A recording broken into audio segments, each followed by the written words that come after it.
आज के इस वीडियो में हम लोग 69th बीपीएससी के प्रैक्टिस सेट देखने वाले हैं। ये जो प्रैक्टिस सेट है यह प्लेटफॉर्म प्रकाशन के है। प्लेटफॉर्म प्रकाशन के सीरीज जब ख़त्म हो जाएगा तो हम लोग किसी अन्य प्रकाशन के जो सीरीज होगा, प्रैक्टिस सेट होगा, उन सब के कवर करेंगे। तो आज हम लोग शुरुआत करने वाले हैं सेट संख्या 1 से, और आपको प्रत्येक दिन एक सेट मेरे द्वारा कराया जाएगा। तो चलिए शुरू करते हैं इस वीडियो के। पहला प्रश्न कर रहा है, बिहार सोशलिस्ट पार्टी कब गठित हुई थी? बिहार सोशलिस्ट पार्टी कब गठित हुई थी? इसका राइट आंसर हो जाएगा सन 1931 ईस्वी में। याद रखेंगे, बहुत बार आपको बिहार सोशलिस्ट पार्टी की स्थापना सन 1934 ईस्वी कवर करता है। तो जब आपको ऑप्शन में 1931 नहीं दिखाई दे तब आपको उसका राइट आंसर 1934 लगाना है। बात करें सोशलिस्ट पार्टी के, तो इस बिहार सोशलिस्ट पार्टी की स्थापना गंगा शरण सिंह और जयप्रकाश नारायण के द्वारा किया गया था। हालांकि बिहार सोशलिस्ट पार्टी में बहुत सारे सदस्य थे, लेकिन उसमें से मुख्यतः गंगा शरण सिंह और जयप्रकाश नारायण का नाम मुख्यतः आता है।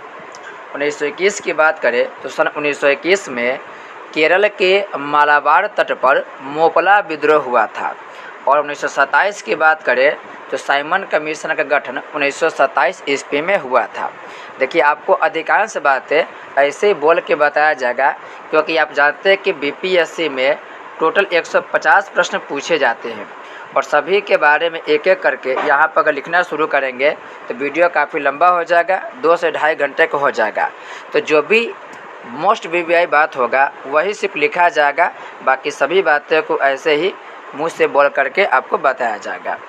नेक्स्ट क्वेश्चन की बात करें तो नेक्स्ट प्रश्न कर रहा है, श्री कृष्ण सिंह द्वारा गठित बिहार की निर्वाचित सरकार ने फरवरी 1930 में किस कारण इस्तीफा दिया था? इसका राइट आंसर हो जाएगा ऑप्शन नंबर सी, राजनीतिक कैदियों को न छोड़ने के प्रश्न पर। क्वेश्चन नंबर 3 कह रहा है, निम्नलिखित में कौन से युग्म सही सुमेलित है? तो यहाँ पर अवधि दिया गया है और यहाँ पर युद्ध दिया गया है, यानी कौन से युद्ध किस अवधि के दौरान घटित था। तो यहाँ पर दिया कि प्रथम आंग्ल मराठा युद्ध। ये जो प्रथम आंग्ल मराठा युद्ध था वो 1767-69 के बीच नहीं हुआ था। सॉरी, यहाँ पर दिया प्रथम आंग्ल मराठा युद्ध, ठीक है। प्रथम आंग्ल मराठा युद्ध जो है यह हुआ था 1775 से 82 में। यह हुआ था 1775 ईस्वी में। तो इसका पहला ऑप्शन गलत हो जाएगा। नेक्स्ट कर रहा है, तृतीय आंग्ल मैसूर युद्ध, और इसका तारीख है 1790 से 92। ये बिल्कुल सही है। फिर दिया प्रथम आंग्ल बर्मा युद्ध, जिसका समय अवधि है 1824 से 26, और यह भी सही है। द्वितीय आंग्ल सिख युद्ध के बात करें तो द्वितीय आंग्ल सिख युद्ध के समय अवधि था सन 1848 से लेकर 1849 ईस्वी। तो यह भी ऑप्शन गलत है। इस तरीक़ा से इसका राइट आंसर की बात करें तो 2 और 3 सही है। इसका राइट आंसर हो जाएगा ऑप्शन नंबर डी, केवल 2 और 3 सही है। एक बात और ध्यान रखना है आपको, जो प्रथम मराठा युद्ध हुआ था वो प्रथम मराठा युद्ध सलाबाई की संधि के द्वारा समाप्त हुआ था, और यह सलाबाई की संधि सन 1782 ईस्वी में हुआ था। सलाबाई की संधि से अधिकांश बार क्वेश्चन पूछा गया है। नेक्स्ट क्वेश्चन कर रहा है, इनमें से किसने अंग्रेजी ईस्ट इंडिया कंपनी के कंट्रोल के खिलाफ बगावत नहीं की थी? नहीं की थी, किया था, इन सभी बातों को आप लोग ध्यान रखेंगे। इसका राइट आंसर हो जाएगा हैदराबाद का निज़ाम यह ब्रिटिश ईस्ट इंडिया कंपनी के कंट्रोल के खिलाफ बगावत नहीं किया था। नेक्स्ट क्वेश्चन कर रहा है, 5वां नंबर क्वेश्चन कर रहा है, इसमें भी सूची 1 को सूची 2 से सुमेलित करना है। एक तरफ दिया हुआ है स्थान और दूसरे तरफ है अंग्रेजों द्वारा विलय का वर्ष, यानी कि कौन से स्थान का विलय कब किया गया। तो संभलपुर की बात करें तो संभलपुर के जो विलय किया गया था वह 1849 में किया गया था। सतारा के विलय सबसे पहले किया गया था और यह किया गया था सन 1848 ईस्वी में। अवध की बात करें तो आपको पता होगा कि कुशासन के आरोप में अवध को मिलाया गया सन 1856 में और झांसी को मिलाया गया था 1853 ईस्वी में। याद रखेंगे, सबसे पहले सतारा को ही मिलाया गया था और लास्ट में अवध को कुशासन के आरोप में मिलाया गया था। तो आप लोग मैच कर लेंगे, इसका राइट आंसर ये आप लोग मैच कर लेंगे। नेक्स्ट 6 नंबर क्वेश्चन का रहा है, भारत के निम्न वायसराय में से किसके काल में इंडियन पीनल कोड और सिविल प्रोसीजर कोड पारित किए गए थे? 6 के राइट आंसर हो जाएगा लॉर्ड कैनिंग। लॉर्ड कैनिंग सन 1860 ईस्वी में, लॉर्ड कैनिंग के समय 1860 ईस्वी में इंडियन पीनल कोड पारित किया गया था। और आपको पता होना चाहिए कि जो लॉर्ड कैनिंग है, इसी लॉर्ड कैनिंग के द्वारा हड़प नीति को समाप्त कर दिया गया। हड़प नीति के प्रणेता जो लॉर्ड डलहौजी थे, जिसके द्वारा अभी आप लोग देखे हैं कि इन सभी क्षेत्रों को लॉर्ड डलहौजी के द्वारा कहीं ना कहीं हड़प लिया गया था।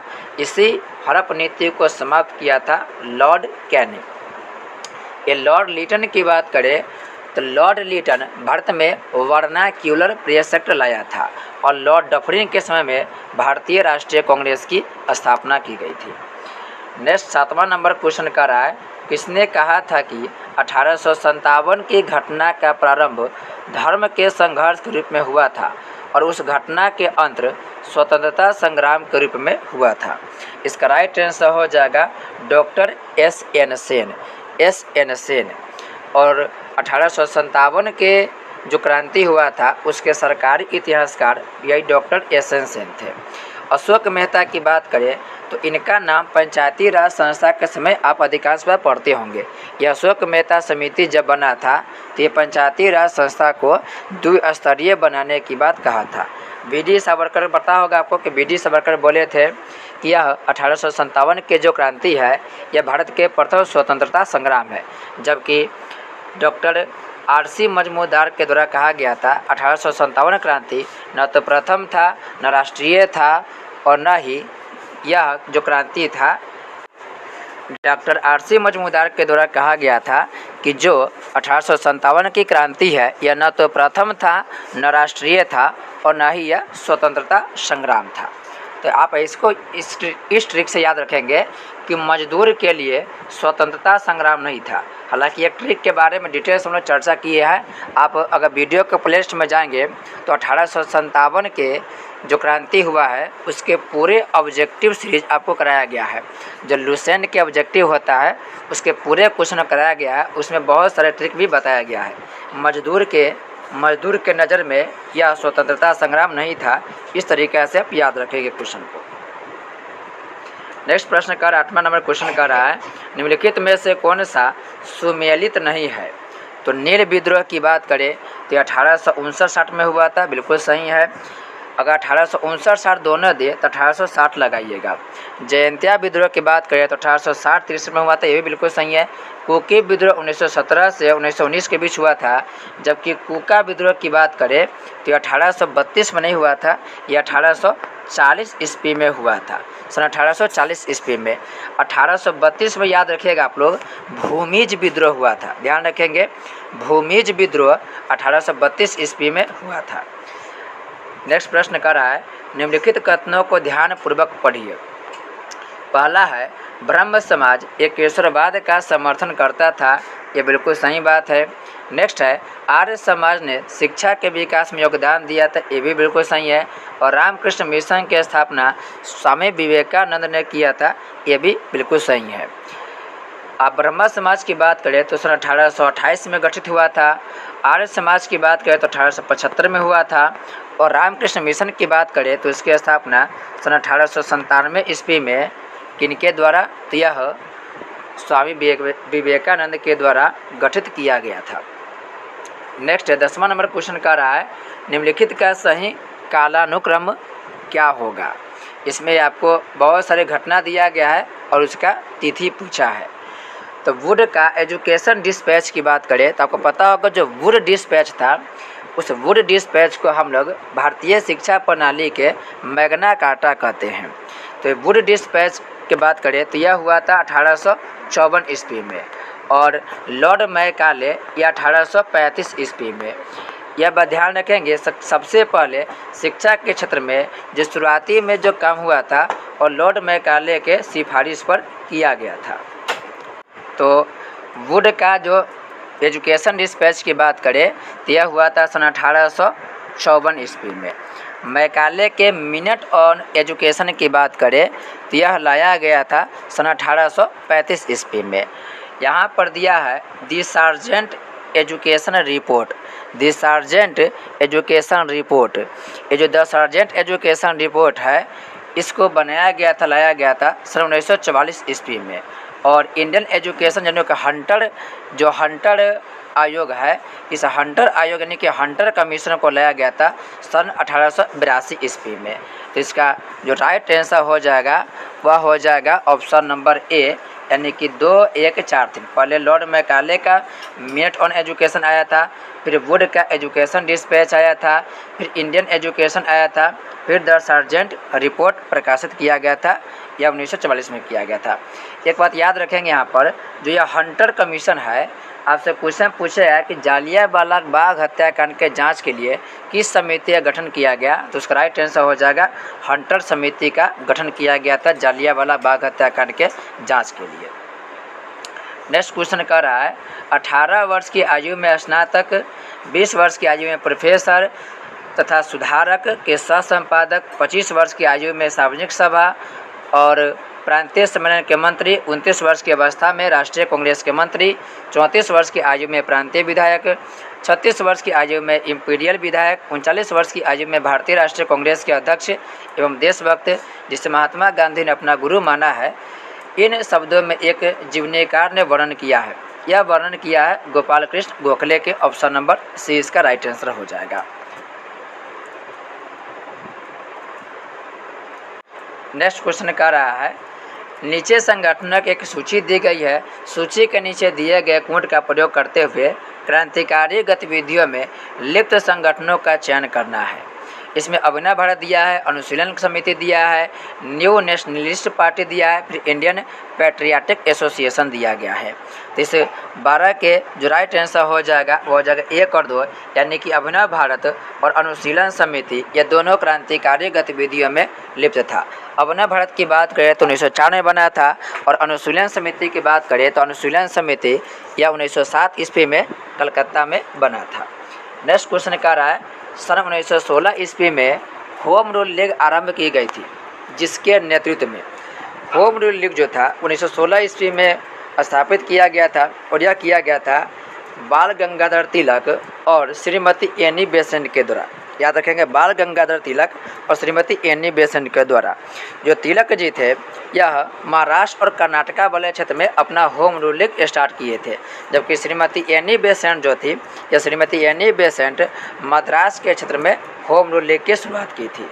और एनी बेसेंट से किताब से क्वेश्चन पूछता है कि बताइए न्यू इंडिया नामक किताब, याद रखेंगे इसको, काफ़ी इंपॉर्टेंट है। न्यू इंडिया और एक किताब है कॉमनवेल्थ। तो न्यू इंडिया और कॉमनवेल्थ ये दोनों किताब किनके द्वारा लिखा गया है, तो ये दोनों किताब श्रीमती एनी बेसेंट के द्वारा लिखा गया है। न्यू इंडिया और कॉमनवेल्थ ये दोनों किताब एनी बेसेंट के द्वारा लिखा गया है, जबकि बाल गंगाधर तिलक के द्वारा मराठा और केसरी नामक पत्रिका लिखा गया है। नेक्स्ट है गांधी जी ने अपना प्रथम सत्याग्रह आरंभ किया था, इसका राइट आंसर हो जाएगा दक्षिण अफ्रीका में। जबकि इंडिया की बात करें तो 1917 में चंपारण में गांधी जी अपना सत्याग्रह शुरू किए थे। नेक्स्ट है गांधीवादी विचारधारा किनसे प्रभावित रही है, तो गांधीवादी विचारधारा रस्किन से, थोरो से और लियो टॉल्स्टॉय इन सभी से क्या रहा प्रभावित रही है। गांधी जी इन सभी महान विद्वानों से कुछ न कुछ सीखा है। और आप जानते हैं कि गांधी जी सबने अवज्ञा आंदोलन जो सत्याग्रह शुरू किए, इन सभी इन्हीं लोगों के जो विचार था उन्हीं लोगों के विचार से गांधी जी ये सभी आंदोलन किए थे। नेक्स्ट क्वेश्चन कर रहा है 16 नंबर क्वेश्चन कर रहा है किसान नेता मोतीलाल नेक्स्ट क्वेश्चन कर रहा है मोतीलाल तेजावत संबंधित थे। ये मोतीलाल तेजावत संबंधित थे मेवाड़ के भील आदिवासी आंदोलन से। मेवाड़ के भील आदिवासी आंदोलन से याद रखेंगे। राजस्थान में जो आदिवासी आंदोलन हुआ था उसमें सबसे प्रमुख भूमिका मोतीलाल तेजावत के द्वारा निभाया गया। इसलिए आदिवासी लोग के प्रति इनके कर्तव्य को देखकर, इनके कार्य को देख करके इन्हें राजस्थान के आदिवासियों के मसीहा कहा जाता है। नेक्स्ट क्वेश्चन है 17 नंबर का रहा है, निम्नलिखित में से एक ने प्रथम विश्व युद्ध के समय भारत की रक्षा के कानून के प्रावधानों को, जिसे 1915 में पंजाब में गदर के विरुद्ध इस्तेमाल किया था, शांति के समय भी जारी रखना चाहा था। तो इसका राइट आंसर होगा 17 के लॉर्ड हार्डिंग द्वितीय के द्वारा। नेक्स्ट क्वेश्चन है, पूर्ण स्वराज की वचनबद्धता के साथ भारत में प्रथम स्वतंत्रता दिवस कब मनाया गया था? 18 के आंसर हो जाएगा 26 जनवरी 1930। 26 जनवरी 1930 को भारत में प्रथम स्वतंत्रता दिवस मनाया गया था। लेकिन जब भारत को आज़ादी मिला तो भारत के आज़ादी के बाद संविधान की रचना किया गया और हमारे संविधान को 26 जनवरी 1950 को लागू कर दिया गया। अतः हम लोग 26 जनवरी को याद करते हुए 26 जनवरी जो हमारा महत्वपूर्ण दिवस था, देंगे कि 26 जनवरी जो स्वतंत्रता से पहले हमारा एक ख़ास दिन हुआ करता था, क्योंकि स्वतंत्रता से पहले जब हम लोग गुलाम थे तभी हम लोग 26 जनवरी को स्वतंत्रता दिवस मनाए थे। अतः वह खास दिन था, इसलिए उस खास दिन को हम लोग यादगार बनाने के लिए जानबूझ करके संविधान को 26 जनवरी 1950 को लागू किए और उसी दिन से 26 जनवरी को हम लोग गणतंत्र दिवस मनाना शुरू कर दिए, क्योंकि यह इतिहास में हमारा एक खास दिन था। नेक्स्ट क्वेश्चन है, महात्मा गांधी ने दांडी यात्रा किस आदर्श वाक्य के साथ आरंभ की थी? इसका राइट आंसर हो जाएगा अंत तक लड़ो। राइट आंसर क्या हो जाएगा जी? अंत तक लड़ो। दांडी यात्रा जब गांधी जी किए तो दांडी यात्रा के साथ ही गांधी जी एक आंदोलन की शुरुआत किए थे जिसका नाम था सबने अवज्ञा आंदोलन। याद रखें, क्वेश्चन पूछता है कि बताइए सबने अवज्ञा आंदोलन की शुरुआत गांधी जी किस यात्रा से किए थे? तो इसका राइट आंसर हो जाएगा दांडी यात्रा। नेक्स्ट है, वर्ष 1937 के चुनाव में कितने प्रांतों में कांग्रेस का मंत्रिमंडल बना था? इसका राइट आंसर होगा डी, उपरोक्त में से कोई नहीं। टोटल 8 प्रांतों में कांग्रेस मंत्रिमंडल बना था। नेक्स्ट क्वेश्चन कर रहा है, यह कथन कि हम भारत को या तो आज़ाद कराएंगे अथवा आज़ादी के प्रयास में दिवंगत होंगे। दिवंगत मतलब कि मारे जाएंगे, मृत्यु कर मतलब मरे जाएंगे, हम लोग शहीद हो जाएंगे, किससे जुड़ा हुआ है? 21 के राइट आंसर हो जाएगा भारत छोड़ो आंदोलन जो 1942 में हुआ था। सबने अवज्ञा आंदोलन की बात करें तो यह हुआ था 1930 ईस्वी में।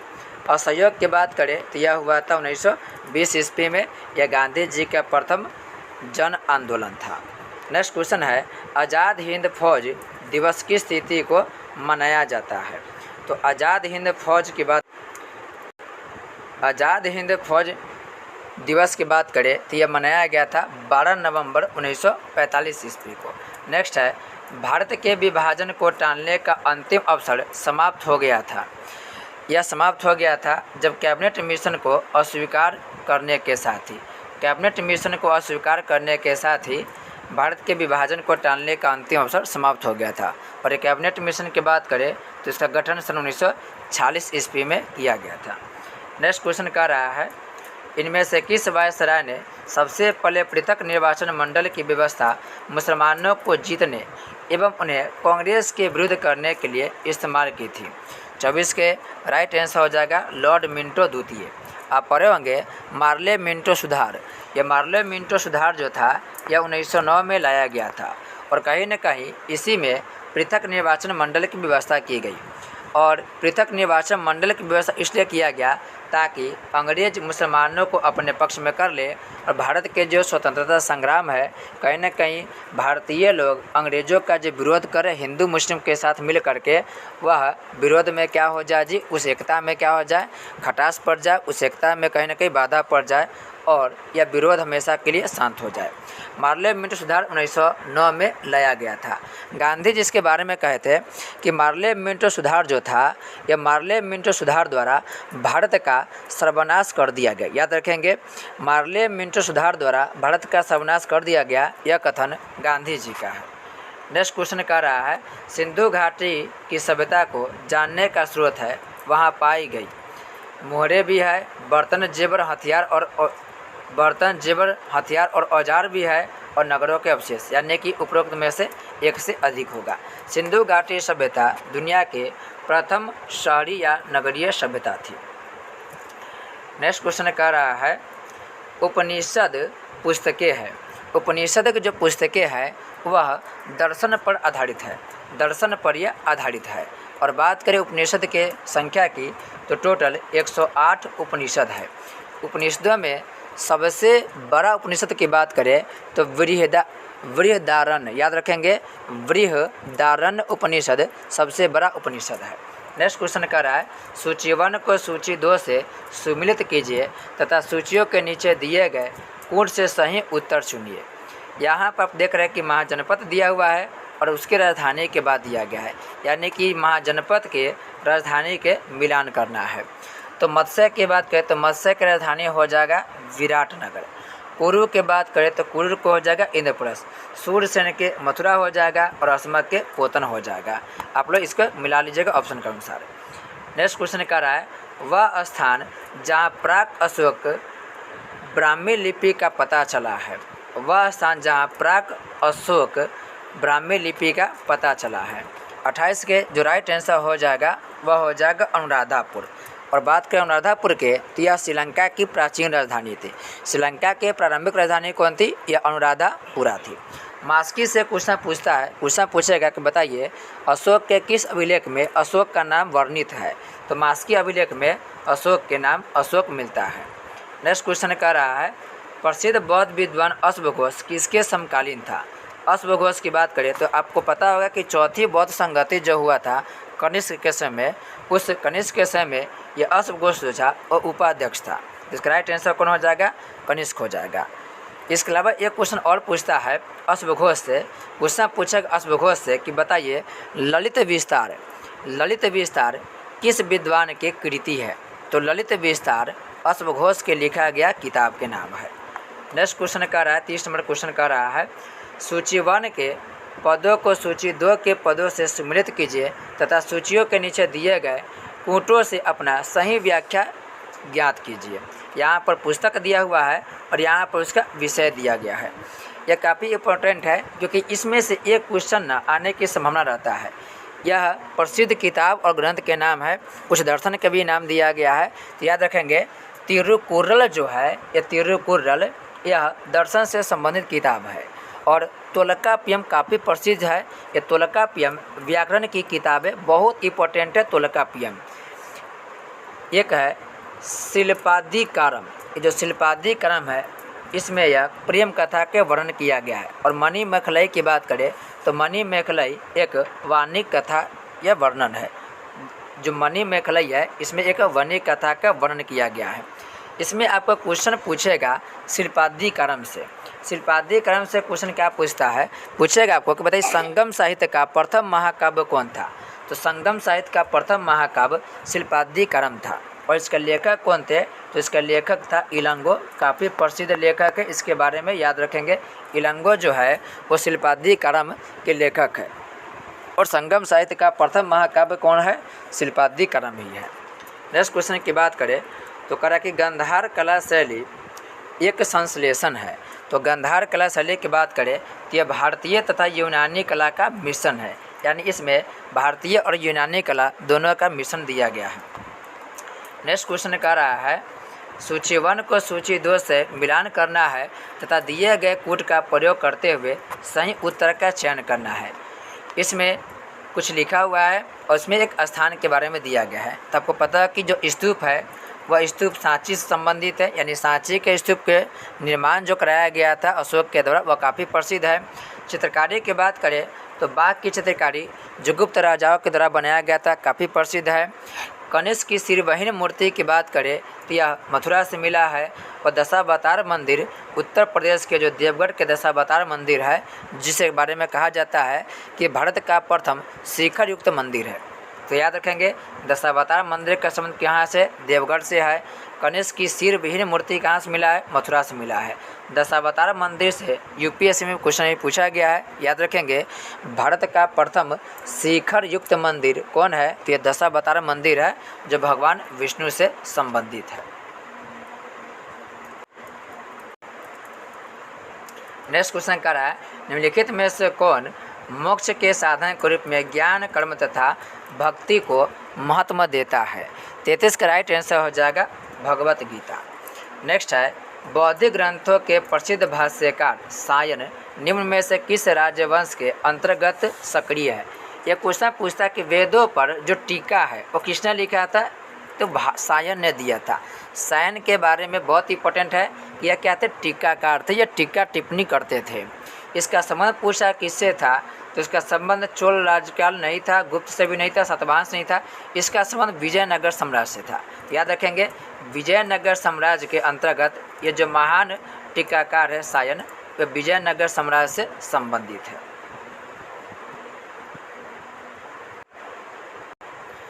नेक्स्ट क्वेश्चन कर रहा है, सूची 1 को सूची 2 से सम्मिलित करना है और नीचे दिए गए गुण से संयुक्त उत्तर चुनना है।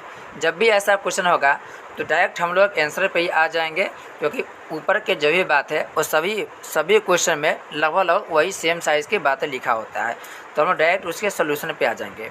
यहाँ पर युद्ध है और बात उसके वर्ष की चर्चा करना है।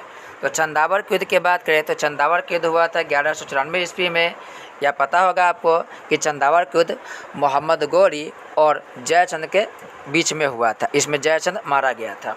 तैमूर के आक्रमण की बात करें तो तैमूर का आक्रमण 1398 ईस्वी में हुआ था। यह हुआ था नासिरुद्दीन महमूद के समय में। तालिकोटा के युद्ध की बात करें तो तालिकोटा का युद्ध यह 1565 ईस्वी में हुआ था। और घाघरा के युद्ध की बात करें यह 1529 ईस्वी में हुआ था। चंदावर के युद्ध 1194, तैमूर के आक्रमण हुआ था 1398 में। तालिकोटा का युद्ध जिसे राक्षसी तंगरी का युद्ध भी कहते हैं 1565 में हुआ था।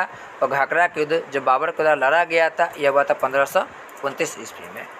नेक्स्ट है, जगती प्रणाली किसकी उपज थी? ये तो आसान क्वेश्चन है, यह अकबर के उपज है। नेक्स्ट है, भारत के आखिरी मुगल सम्राट, यह भी आसान है, यह होगा बहादुर शाह जफर द्वितीय। नेक्स्ट है 38 नंबर, भारत को एक संविधान देने का प्रस्ताव संविधान सभा द्वारा पारित किया गया था। इसका राइट आंसर हो जाएगा आपको जनवरी 22, 1947 में, 22 जनवरी 1947 ईस्वी में। नेक्स्ट क्वेश्चन कह रहा है, किस बात के फैसले में सर्वोच्च न्यायालय ने सर्वप्रथम घोषित किया कि उद्देशिका संविधान का हिस्सा नहीं है? तो सबसे पहले बेरूबारीवाद में कहा गया कि उद्देशिका यानी कि जो प्रस्तावना है वह संविधान का भाग नहीं है। लेकिन फिर सुप्रीम कोर्ट अपने फैसला को बदलते हैं और सन 1973 ईस्वी में केशवानंद भारतीवाद में यह मान लेते हैं सुप्रीम कोर्ट के द्वारा भी कि जो प्रस्तावना है वह संविधान का एक अभिन्न हिस्सा है, वो एक भाग है। तो बेरूबारीवाद की बात करें तो यह बेरूबारीवाद जो है यह घटना 1960 से संबंधित है। और केशवानंदन भारती जो बात करें इसकी घटना की बात करें तो यह संबंधित है 1973 से, वर्ष 1973 से यह संबंधित है। केशवानंद जो भारतीय है यह वाद अभी तक के भारतीय संविधान के इतिहास में कहा जाए तो यह सबसे बड़ा बेंच के रूप में था, क्योंकि इसमें 13 जजों के जो बेंच होता है 13 जज के बेंच पर बैठा हुआ था। नेक्स्ट क्वेश्चन कह रहा है, सूची 1 को सूची 2, इसको हम नहीं पढ़ेंगे, डायरेक्ट आ जाएंगे हम लोग। सूची 1 और सूची 2 से मिलान करना है। यहाँ पर अनुच्छेद दिया गया है और दूसरे जगह पर अनुच्छेद के जो भी बातें वर्णित किया गया उसके बारे में। तो 312 अनुच्छेद की बात करें तो 312 में अखिल भारतीय सेवा के गठन की बात कहा गया है। अनुच्छेद 155 की बात करें तो यह राज्यपाल की नियुक्ति से संबंधित है। 324 में आसान है, यह निर्वाचन आयोग से संबंधित है। और 315 की बात करें तो यह लोक सेवा आयोग से संबंधित है। इसमें आपको 312 से क्वेश्चन खूब पूछता याद रखेंगे। अखिल भारतीय सेवा का गठन अनुच्छेद 312 के अंतर्गत किया गया है। नेक्स्ट क्वेश्चन कह रहा है, 41 नंबर क्वेश्चन है, राष्ट्रपति के सिफारिश के बगैर कोई विधेयक जो कर लगाता है विधायिका में नहीं रखा जा सकता।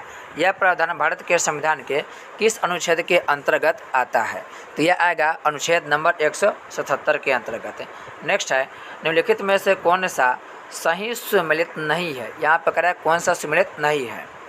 तो सार्वजनिक स्वास्थ्य एवं स्वच्छता की बात करें तो यह राज्य सूचक विषय ये बिल्कुल सही है। जनगणना संघ सूचक विषय बिल्कुल सही है। राज्यसभा में सीटों का आवंटन और यह दिया हुआ है द्वितीय अनुसूची, यह गलत है। द्वितीय अनुसूची न होकर के यह चौथी अनुसूची होगा। दल बदल विरोध यह कानून बना था 10वीं अनुसूची में है वर्णन इसका। और दल बदल विरोधी कानून जो बना था वह बना था 1985 में, इसकी चर्चा 10वीं अनुसूची में है। श्री राजीव गांधी के जब शासनकाल था, यानी कि भारत के प्रधानमंत्री जब राजीव गांधी थे, उस समय दल बदल विरोधी कानून बनाया गया था। नेक्स्ट क्वेश्चन कह रहा है भाषाई आधार पर राज्यों का पुनर्गठन कब किया गया। तो भाषाई आधार पर राज्यों का पुनर्गठन किया गया था सन 1956 ईस्वी में। राज्य पुनर्गठन अधिनियम कब बना था? 1956 में। और राज्य पुनर्गठन आयोग की बात करें तो 1953 में बना था, और अधिनियम की बात करें तो यह बना था 1956 ईस्वी में। बॉर्डर रोड ऑर्गेनाइजेशन की बात करें तो 1960 में यह बना था। नेक्स्ट है मौलिक अधिकार क्या है? तो मौलिक अधिकार यह वाद योग है। नेक्स्ट है जब सर्वोच्च न्यायालय किसी व्यक्ति अथवा संस्था को उसके दायित्व के निर्वहन हेतु लेख जारी करता है तो उसे हम क्या कहते हैं? उसे हम परमादेश देते हैं। यानी परमादेश का मतलब होता है आदेश देना कि आप जो कार्य है, आपका जो कर्तव्य है, उस कर्तव्य को सही तरीक़ा से निर्वहन कीजिए। सुप्रीम कोर्ट 5 प्रकार के रिट जारी करता है, और 5 प्रकार के रिट में एक है उत्प्रेषण, एक है अधिकार परीक्षा, एक है परमादेश, एक है बंदी प्रत्यक्षीकरण, और इसमें से एक आता है प्रतिषेध। तो ये 5 प्रकार के रिट सुप्रीम कोर्ट के द्वारा जारी किया जाता है। प्रतिषेध आएगा, प्रतिषेध। नेक्स्ट क्वेश्चन कर रहा है संसदात्मक शासन व्यवस्था में क्या होता है? तो इसमें जो विधायिका होता है वह कार्यपालिका पर क्या करता है? नियंत्रण करता है। विधायिका का कार्यपालिका पर नियंत्रण होता है। नेक्स्ट है निम्न में से कौन सा एक मूल अधिकार राष्ट्रीय आपातकाल के दौरान समाप्त या सीमित नहीं किया जा सकता है? तो व्यक्तिगत जो स्वतंत्रता होता है और जीवन जीने का जो अधिकार होता है, इसे कभी भी समाप्त नहीं किया जा सकता है। नेक्स्ट 48 नंबर क्वेश्चन कर रहा है संविधान के निम्नलिखित अनुच्छेदों में से किस एक के अंतर्गत संघ की कार्यपालिका शक्तियाँ राष्ट्रपति में निहित है? तो होगा अनुच्छेद नंबर 53। इसमें कहा गया है कि जो संघ की कार्यपालिक शक्तियाँ है वो राष्ट्रपति में निहित है। तो आप जब अनुच्छेद 53 पढ़ेंगे तो आपको ऐसा लगेगा कि हमारे देश के सबसे बड़ा संवैधानिक पद राष्ट्रपति है, जबकि वास्तव में ऐसा नहीं है।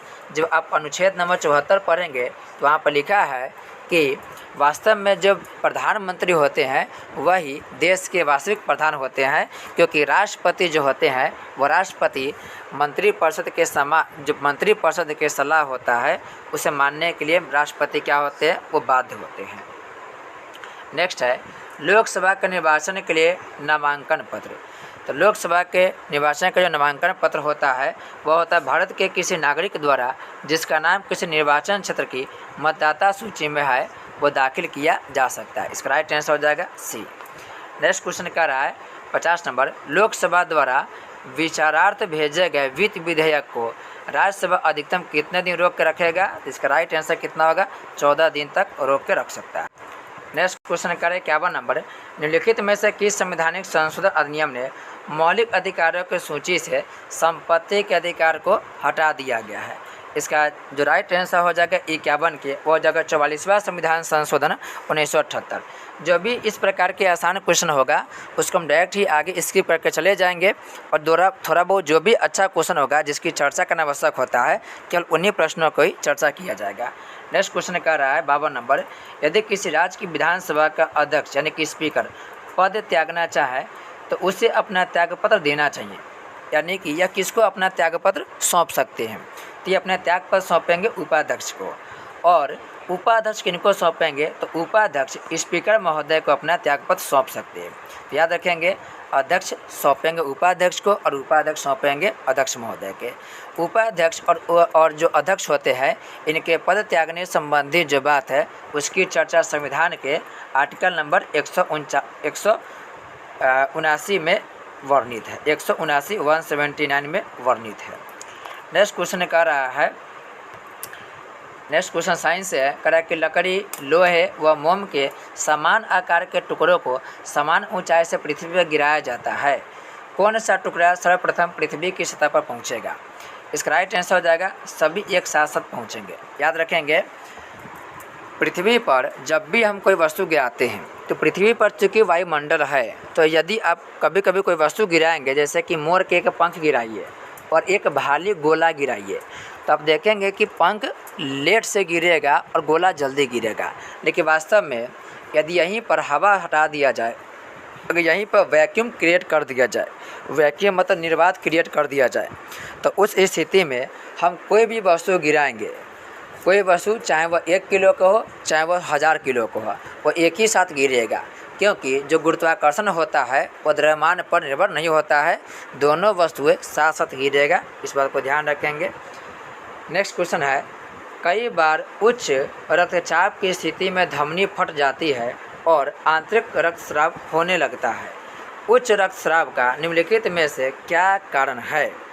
तो इस 54 का जो राइट आंसर हो जाएगा, देखिए यहाँ पर ऑप्शन दिया है, हृदय द्वारा रुधिर को पंप करने की दर बढ़ जाने के कारण, और दूसरा है धमनियों में सिकुड़न होने के कारण।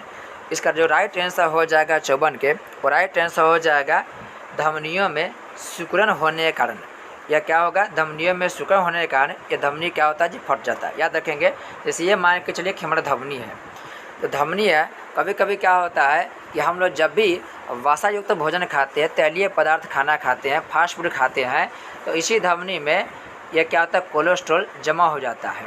ये जमा हो गया तो पहले क्या होता था, सभी जगह से खून बहता था, सब जगह से निर्विरोध खून बहता था। लेकिन अब क्या हो गया, यहाँ पर ब्लॉकेज हो गया है। अब यहाँ पर ब्लॉकेज होने की वजह से क्या हुआ है, ये खून का जो प्रवाह है वो प्रवाह ठीक से नहीं हो पा रहा है, कहीं ना कहीं वो अवरुद्ध हो जा रहा है। इसी वजह से धमनियाँ कभी कभी क्या होती है, फट जाती है और आंतरिक रक्तस्राव होने की वजह से इंसान की मृत्यु हो जाती है। 55 नंबर क्वेश्चन कर रहा है, विकसित लेजर व्यतिकरण मापी अंतरिक्ष antenna evolved laser interferometer space antenna, जिसे हम ईलिसा कहते हैं, परियोजना का क्या प्रयोजन है? तो 55 के जो राइट आंसर हो जाएगा वह हो जाएगा गुरुत्वीय तरंगों का पहचान करना। ईलिसा के जो परियोजना है उसका मुख्य काम क्या है, गुरुत्वीय तरंगों की क्या करना, पहचान करना। नेक्स्ट 56 नंबर क्वेश्चन कर रहा है, निम्नलिखित अवस्थाओं में किस में गीले कपड़े सबसे जल्दी सूख जाएंगे?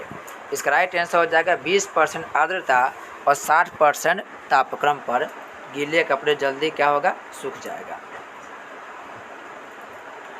नेक्स्ट क्वेश्चन कर रहा है, सफ़ेद प्रकाश में उपस्थित निम्नलिखित रंगों में से कौन सा रंग शीशे के प्रिज्म द्वारा सबसे कम विस्तृत होता है? तो सबसे कम विस्तृत होगा लाल रंग और सबसे अधिक विस्तृत होगा बैंगनी रंग, क्योंकि लाल रंग का तरंगदैर्घ्य सबसे अधिक होता है तो इसका विचलन कम होगा और बैंगनी रंग का विचलन सबसे अधिक होगा। नेक्स्ट है, पूर्ण सूर्य ग्रहण के दौरान सूर्य को सीधे देखने से आँख में अपवर्तनीय क्षति पहुँचती है। रेटिना का जलना सूर्य के किरणों के निम्न घटकों में से किस एक के कारण होता है? यह होता है अल्ट्रावायलेट प्रकाश के कारण। अल्ट्रावायलेट, जब सूर्य ग्रहण लगा होता है उस स्थिति में अल्ट्रावायलेट किरणें निकलती है जो हमारी आँख के रेटिना को क्षतिग्रस्त कर सकती है। इसलिए लोग सलाह देते हैं कि सूर्य ग्रहण के दौरान ऐसे सामान्यतः किसी भी स्थिति में डायरेक्ट सूर्य को देखना हानिकारक माना जाता है।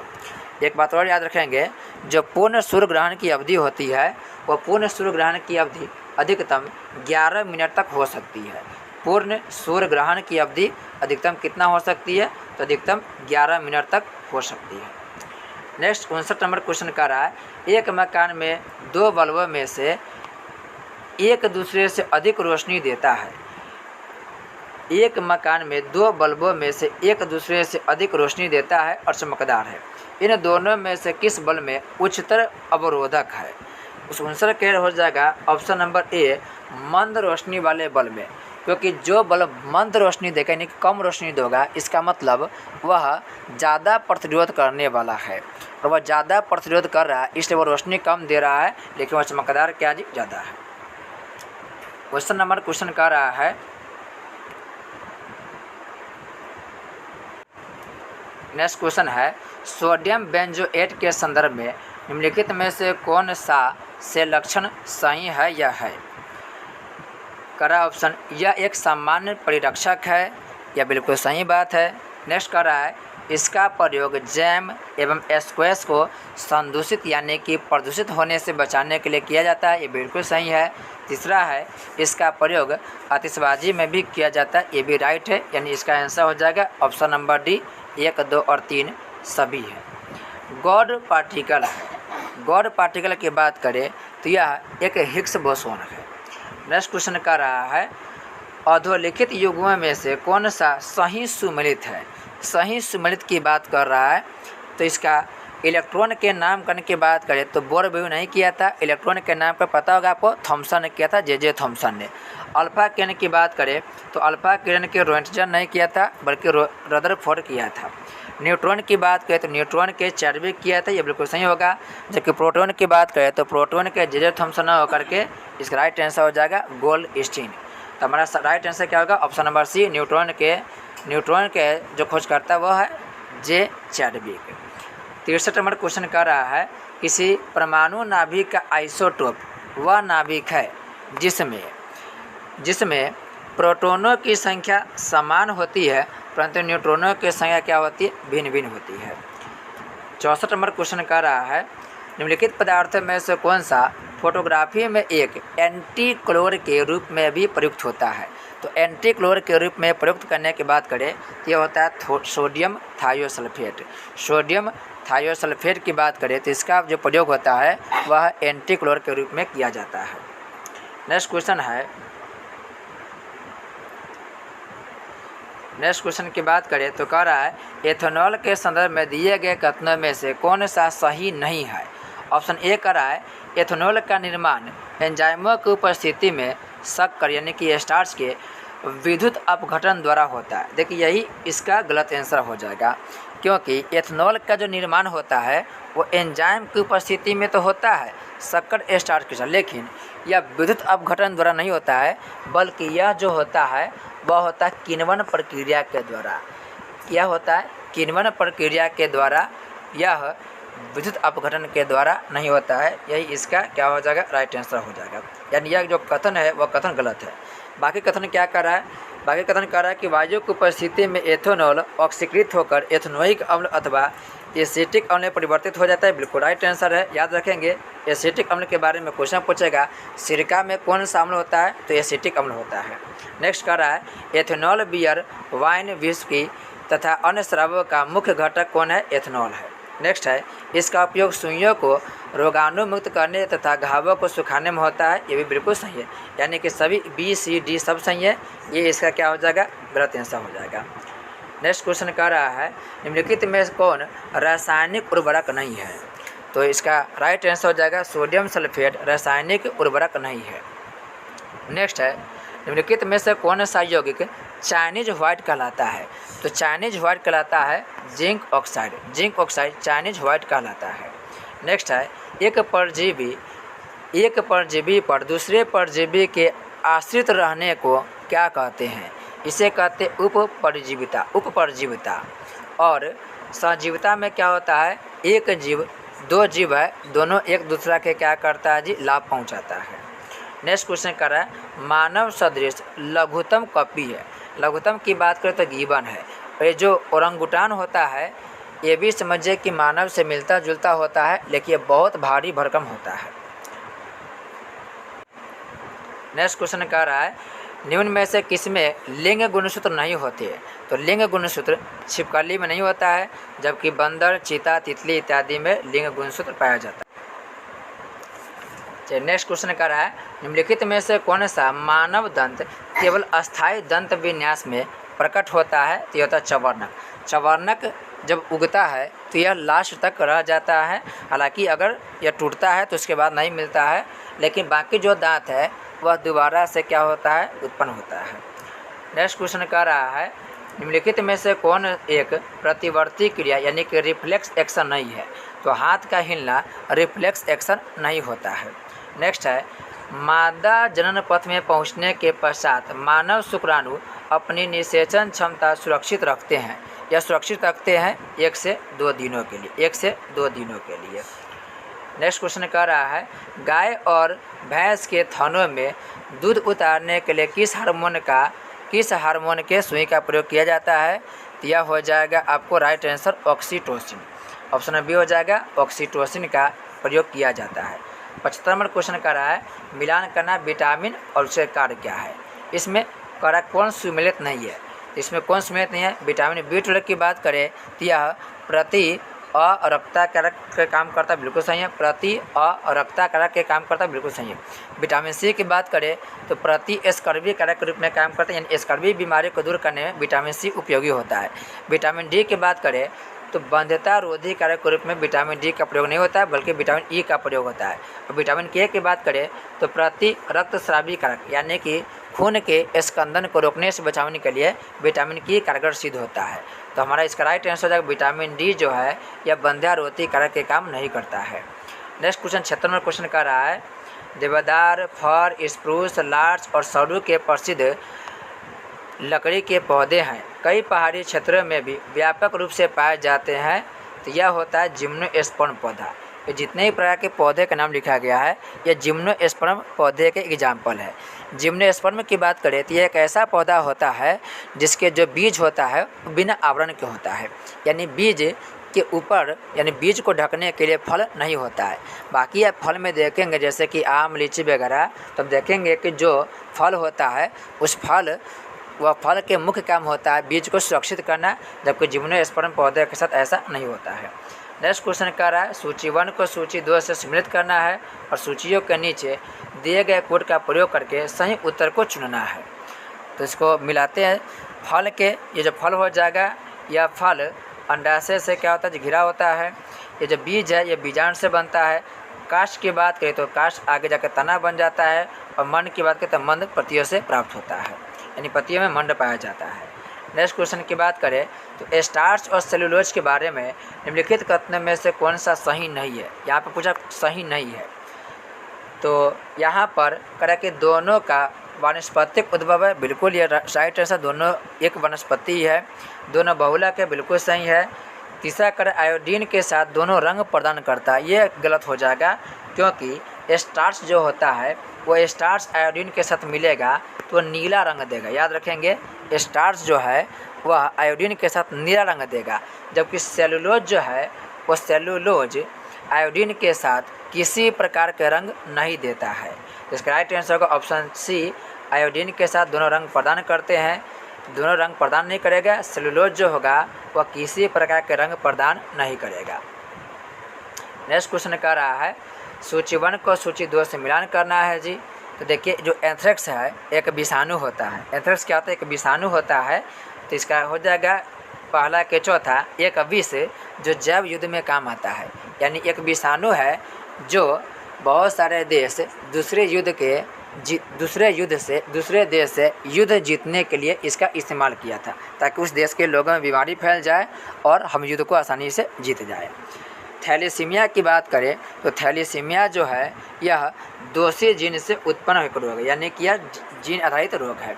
सेरोगोसी की बात करें तो खूब पढ़े हुईएगा आप लोग सेरोगोसी मदर के बारे में।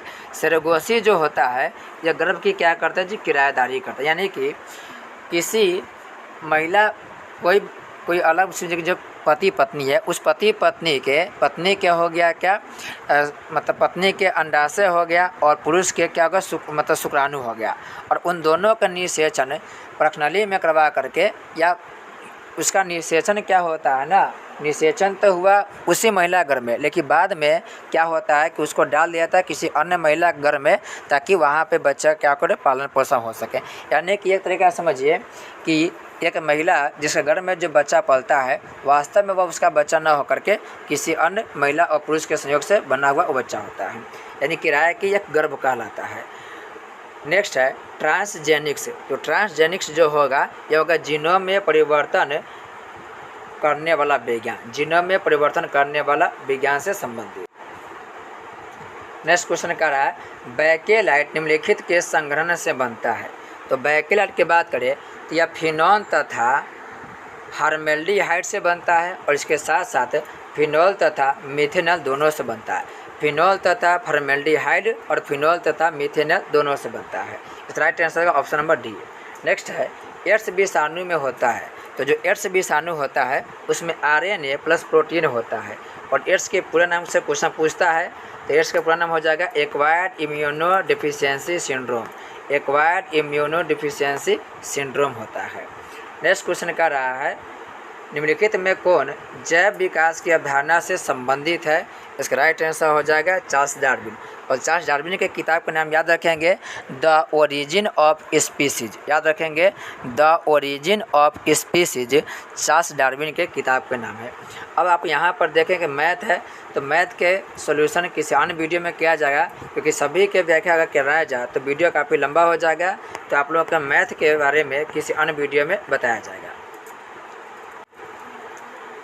तो 92 तक जो क्वेश्चन था वो मैथ था। मैथ का विश्लेषण किसी अन्य वीडियो में किया जाएगा। फिलहाल हम लोग जितने भी जीके जे साइंस वाले प्रश्न है उन सबके करते हैं। नेक्स्ट क्वेश्चन कर रहा है चोरिया घाट की पहाड़ियाँ नेपाल में स्थित है, ये पहाड़ियाँ हिस्सा है। तो ये जो पहाड़ियाँ है वो शिवालिक श्रेणी का क्या है, ये किसका हिस्सा हो जाएगा जी, ये शिवालिक श्रेणी का हिस्सा हो जाएगा। आप पढ़ते होंगे कि हिमालय के 3 समानांतर श्रेणी है। पहला जो है सबसे जो ऊपर है, सबसे ऊंचा वाला, उसे बोलते हैं महान हिमालय। एक होता है मध्य हिमालय, एक होता है शिवालिक श्रेणी। यानी शिवालिक श्रेणी सबसे कम ऊंचाई वाला हिमालय का एक श्रृंखला है। नेक्स्ट है निम्नलिखित में से कौन सी आग्नेयशिला है। तो आग्नेयशिला की बात करें तो ग्रेनाइट, बेसाल्ट और डियोराइट ये सभी आग्नेयशिला के उदाहरण है। तो ऑप्शन नंबर डी हो जाएगा।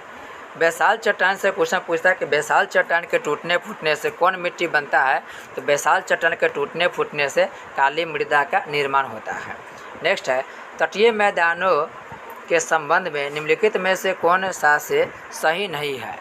तो इसका जो राइट आंसर हो जाएगा वो राइट आंसर हो जाएगा ऑप्शन नंबर बी, पूर्वी तटीय मैदान उन्मजित समुद्र तट है। उन्मजित समुद्र तट है, इसका मतलब क्या हो समझिए।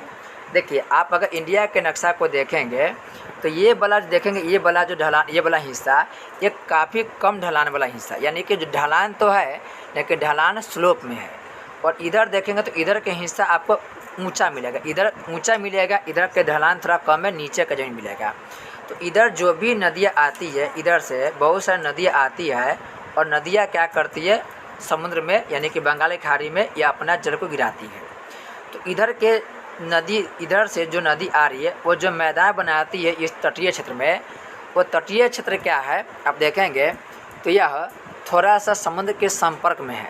तो समुद्र के जो संपर्क क्षेत्र में होता है यानी कि समुद्र के पानी से जो थोड़ा सा घिरा हुआ क्षेत्र होता है उसे हम बोलते हैं उन्मजित समुद्री क्षेत्र। ठीक है जी। और निजमित समुद्री क्षेत्र का मतलब होता है जो समुद्री क्षेत्र क्या है, जो पहाड़ी क्षेत्र समुद्री क्षेत्र से क्या हो ऊपर उठा हुआ है। तो ये एक ऐसा क्षेत्र होता है जो क्या होता है समुद्र तट से डूबा हुआ होता है और ये थोड़ा सा क्या होता है उठा हुआ होता है। आप लोग गूगल पर इसका विशेष रूप से अर्थ जान सकते हैं। जो निमज्जित क्षेत्र हो गया और उन्मज्जित क्षेत्र हो गया, ये दोनों विपरीत शब्द है। एक होता है पानी में डूबा हुआ, एक होता है पानी से उठा हुआ। नेक्स्ट 96 नंबर क्वेश्चन की बात करें तो ये कह रहा है, यहाँ से करंट अफेयर शुरुआत हो गया।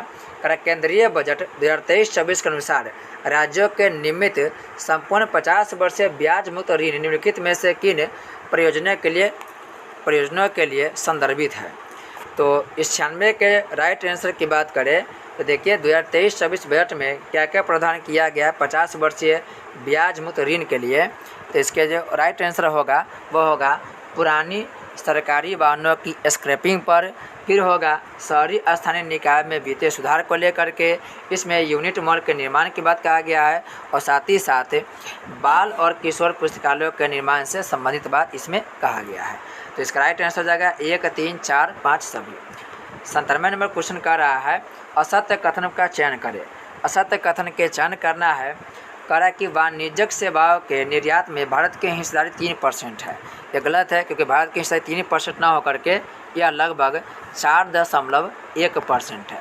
दूसरा पॉइंट कह रहा है विश्व का दूसरा सर्वाधिक प्रेषण प्राप्तकर्ता देश भारत है। ये भी गलत है क्योंकि भारत दूसरा नहीं है, भारत पहला, विश्व का जो पहला सर्वाधिक प्रेषण प्राप्तकर्ता देश है। नेक्स्ट कर रहा है भारत 2021 में शीर्ष 10 सेवा निर्यातक देशों में शामिल रहा है। ये भी कथन गलत है क्योंकि टॉप 10 नहीं, टॉप 7 में भारत का स्थान आया है। तो भारत 2021 में टॉप 7 निर्यातक देशों में क्या हुआ है शामिल हुआ है। इस तरह का राइट आंसर देगा उपयुक्त में से एक से अधिक, यानी कि तीनों जो कथन दिया है ये तीनों कथन क्या होगा, गलत होगा। इसका राइट आंसर हो जाएगा डी। नेक्स्ट है, पूर्वोत्तर भारत की दी गई पहाड़ियों को उत्तर से दक्षिणी दिशा के सही क्रम में व्यवस्थित कीजिए और सही विकल्प का चयन करना है। इसमें नागा पहाड़ी दिया हुआ है, पता नागा पहाड़ी नागालैंड में होगा। पटकाई बूम की बात करें तो पटकाई बूम इंडिया और जो म्यांमार है उसके बॉर्डर पर है। मिसमी पहाड़ी की बात करें तो मिसमी पहाड़ी अरुणाचल प्रदेश में है और मिजो पहाड़ी मिजोरम की पहाड़ी में। तो आप लगा सकते हैं जी, नक्शा को थोड़ा बहुत ध्यान होगा तो आराम से लगा सकते हैं। देखिए सबसे पहले क्या होगा, मिसमी की पहाड़ी, क्योंकि मिसमी की पहाड़ी कहाँ है, अरुणाचल प्रदेश में, तो सबसे पहले ऊपर है, सबसे ऊपर मिसमी की पहाड़ी हो जाएगा। फिर अरुणाचल प्रदेश से नीचे आएंगे आप, तो नीचे आने पर आपको क्या मिलेगा जी, जैसे वहाँ पर नीचे आएंगे तो ये पटकाई बूम मिल जाएगा। फिर उसके नीचे आएंगे यानी कि दक्षिण की तरफ आएंगे तो नागालैंड में नाया की पहाड़ी मिल जाएगा। फिर आपको मिजो की पहाड़ी मिल जाएगा। तो याद रखेंगे, पहला कौन होगा, मिसमा की पहाड़ी हो जाएगा। फिर दूसरा की बात करें तो दूसरा में हो जाएगा पटकाई बूम, यह हो जाएगा पटकाई बूम। तीसरा की बात करें तो नागा की पहाड़ी हो जाएगा और चौथा की बात करें तो मिजो की पहाड़ी हो जाएगा। तो आप लोग राइट आंसर लगा लेंगे ऑप्शन को देख करके।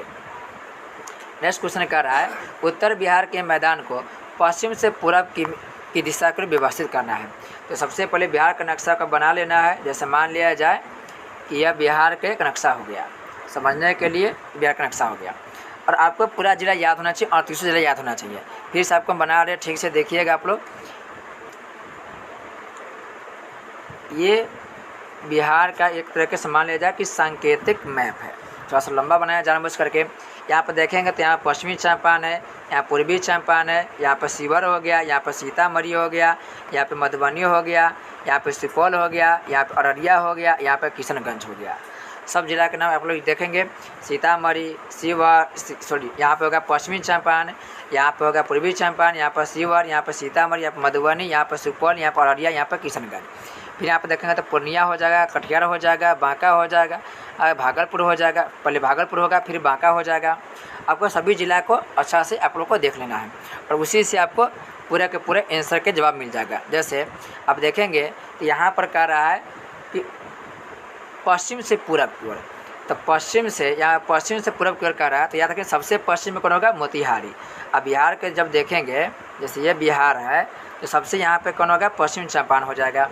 फिर पश्चिम चंपारण से जैसे आप आगे बढ़ेंगे तो आगे बढ़ने पर क्या मिलेगा, यहाँ पे मधुबनी मिल जाएगा, सीतामढ़ी के बगल में मधुबनी मिल जाएगा।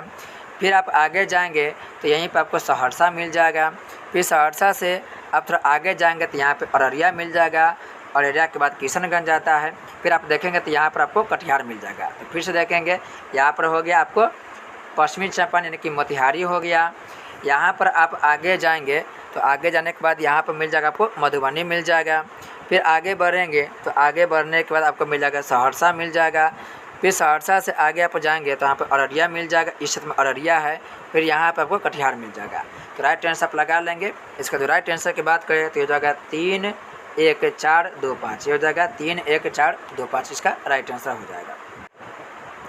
अगला क्वेश्चन कह रहा है, निम्नलिखित में से किस स्थान या किन स्थान पर नाभिकीय विद्युत संयंत्र स्थित नहीं है। इसका राइट आंसर होगा जयपुर। कलपक्कम, कैगा, नरौरा ये सभी पर परमाणु केंद्र स्थित है।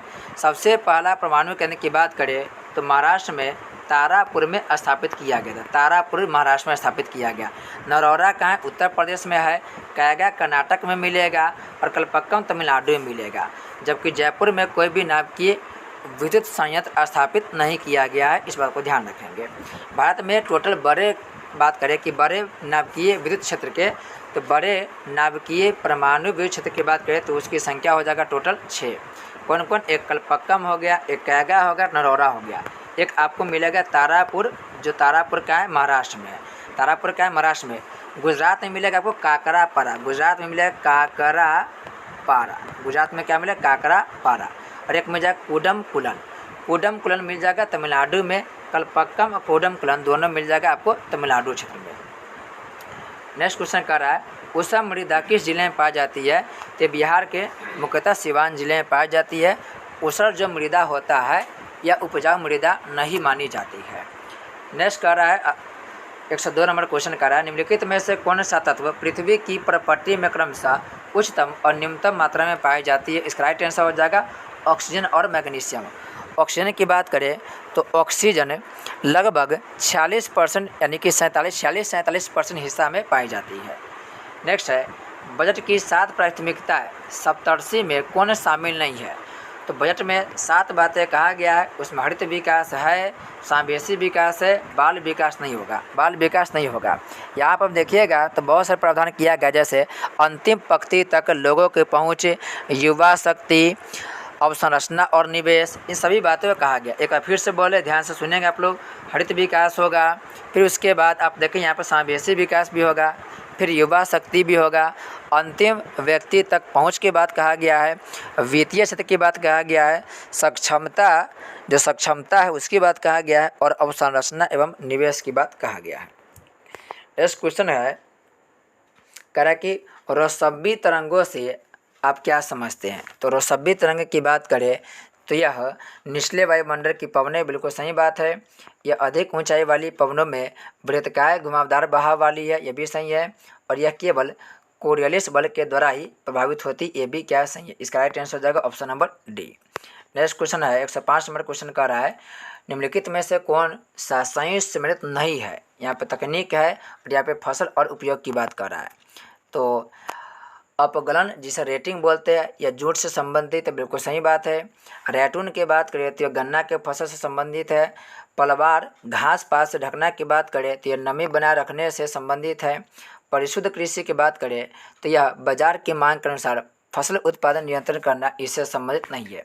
जो परिशुद्ध कृषि है, इस परिशुद्ध कृषि की बात करें तो परिशुद्ध कृषि का संबंध टेक्नोलॉजी को बढ़ावा दे करके फसल के उत्पादन को वृद्धि करने से है।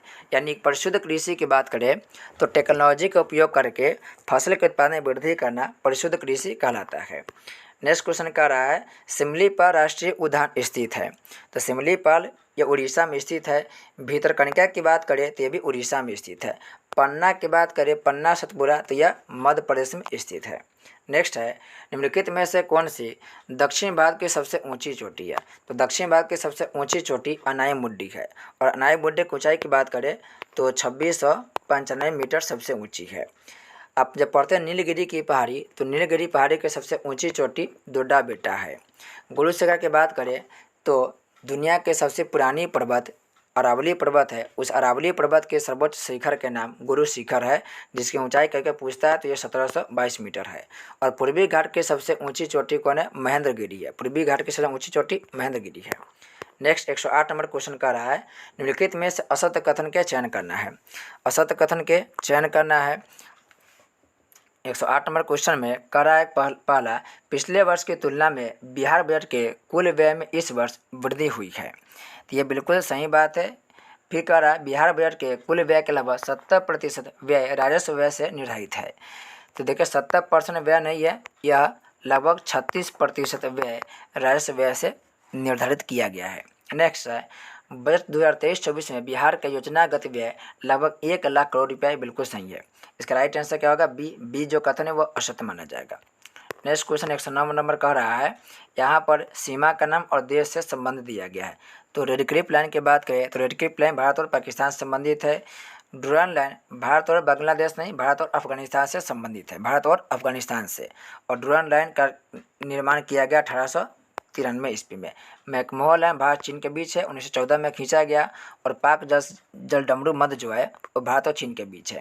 ये भारत है और यहाँ पे श्रीलंका है, इसके बीच में पाक जलडमरू मध्य है। नेक्स्ट क्वेश्चन की बात करें तो कह रहा है कि मिष्टी परियोजना संबंध है।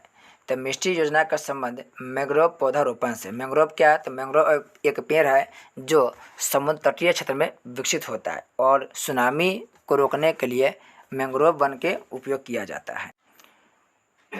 नेक्स्ट क्वेश्चन कह रहा है, निम्न में से कौन सी समितियां का युग्म सही सुमेलित नहीं है। तो 111 का आंसर हो जाएगा नरसिम्हा समिति, क्योंकि नरसिम्हा समिति उर्वरक कंपनियों के विनिवेश से संबंधित नहीं है। नरसिम्हा समिति जो है वो बैंकिंग क्षेत्र में सुधार से संबंधित है। बाकी मालेगांव समिति माइक्रो फाइनेंस से संबंधित है। तारापोर समिति पूंजी घाटा परिवर्तनीयता से संबंधित है। और राजा चलिया समिति याद रखें, काफ़ी इंपॉर्टेंट। राजा चलिया समिति जो है वो भारत में कर सुधार से संबंधित है।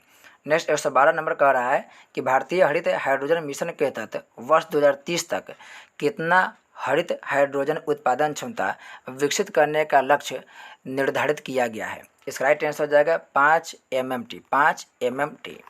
नेक्स्ट 113 नंबर क्वेश्चन का रहा है, मोटे अनाज से संबंधित असत्य कथन का चयन करना। असत्य कथन का चयन करना है। पहला करा, यूएन ने अपने 75वें वर्ष 2023 को अंतर्राष्ट्रीय मिलेट्स वर्ष घोषित किया गया है। ये बिल्कुल सही है। जो वर्ष 2023 है वो मोटे अनाज से संबंधित है। नेक्स्ट है, भारत में मिलेट्स मुख्यतः रबी फसल। यह कथन गलत होगा, क्योंकि मिलेट्स जो है यानी मोटे अनाज वो रबी फसल नहीं है, क्योंकि रबी फसल में आता है गेहूँ, जौ, सरसों। यह जो फसल है ये रबी फसल में जो भी आप देख रहे हैं, जैसे कि आप देखिए अभी गेहूँ हो गया, जौ, सरसों, राई, ये रबी फसल है। मोटे अनाज में ज्वार, बाजरा, मक्का ये सब आता है मोटे फसल में। ये गलत हो जाएगा। नेक्स्ट करा कि विश्व का लगभग 40% मोटे अनाज का उत्पादन भारत करता है। बिल्कुल सही है।